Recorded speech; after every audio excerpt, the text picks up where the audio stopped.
আমাদের একজন নেতা আছে, ওনার নাম হলো কর্নেল অলি বিক্রম।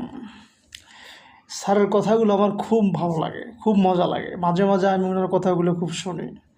কারণ বাংলাদেশের মুক্তিযুদ্ধের যে ইতিহাস, যে ঐতিহ্য, আমাদের স্বাধীনতা সার্বভৌমত্বের সাথে এই বাংলাদেশের এই একটা মানুষ যে ওতপ্রোতভাবে জড়িত ছিল।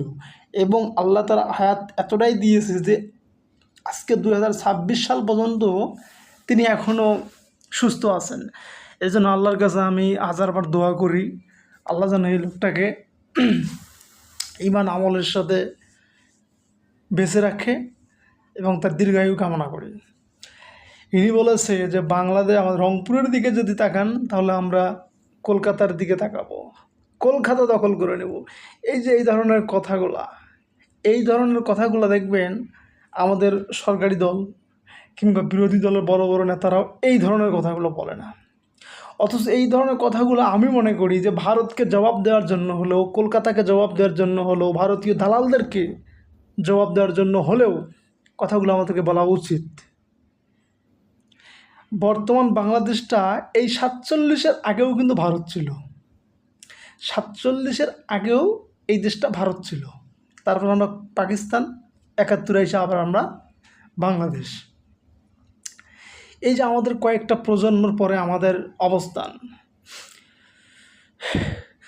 আমি আগেও একসময় বলেছিলাম যে 2 নেশন থিওরি, অর্থাৎ দুইটি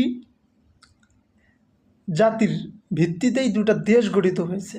অর্থাৎ এখানে দুইটা জাতি বলতে দুইটা ধর্মের ভিত্তিতেই আপনার দুইটা দেশ গঠিত হয়েছে, একটা হলো হিন্দু মুসলিম।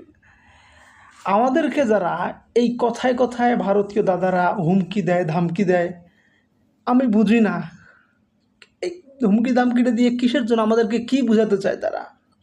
এটা একটা স্বাধীন দেশ। আমরা হয়তো আপনাদের পেটের ভেতরে আছি, হয়তো আপনাদের সাথে আছি ছোট্ট আকারে, কিন্তু আমাদের একটা স্বাধীন পতাকা আছে, আমাদের একটা ভূখণ্ড আছে, আমাদের একটা মানচিত্র আছে,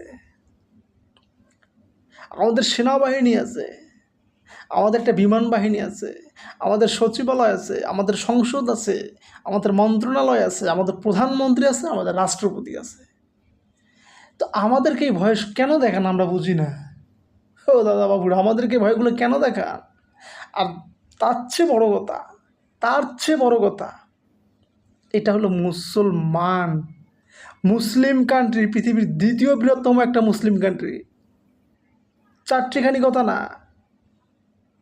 আপনাদের এতই যদি দরদ আমাদের জন্য, এতই ভালোবাসা আমাদের জন্য, 47-এ কেন আমাদেরকে সাথে রাখেন নাই?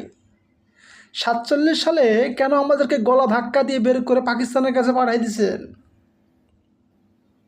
আর পাকিস্তানের কথা আমি যদি বলি, যে পাকিস্তান আপনারা গলা ধাক্কা দিয়ে বের করে দিয়েছেন, পাকিস্তান আমাদেরকে গলা ধাক্কা দিয়ে বের করে দেয় নাই।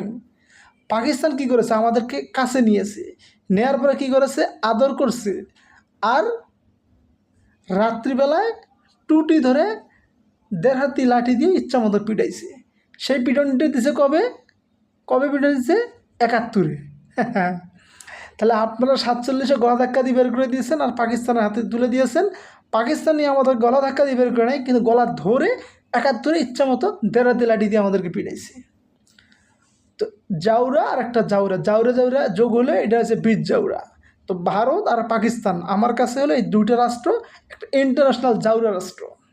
হতে পারে পাকিস্তান একটা মুসলিম কান্ট্রি, এটা আমার কাছে ভাই কোনো ম্যাটার না।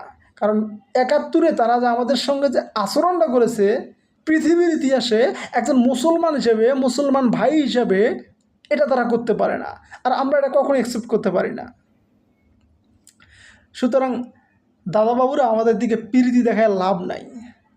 47-তে আপনাদের কাছ থেকে আমরা আলাদা হয়েছি, আমরা 71-এ আলাদা হয়েছি। আমরা চাইছিলাম আমাদেরকে 47 যখন ভাগ করেন, আমাদেরকে আলাদা করে প্রথমে আমাদেরকে সুন্দর করে আলাদা একটা রাষ্ট্র করে দেন, কিন্তু সেটা করেন নাই। সৎ ভাইয়ের মতো আমাদের সঙ্গে আচরণ করেছেন, সৎ ভাইয়ের মতো আচরণ করে আমাদেরকে পাকিস্তানের কাছে পাঠিয়ে দিয়েছেন।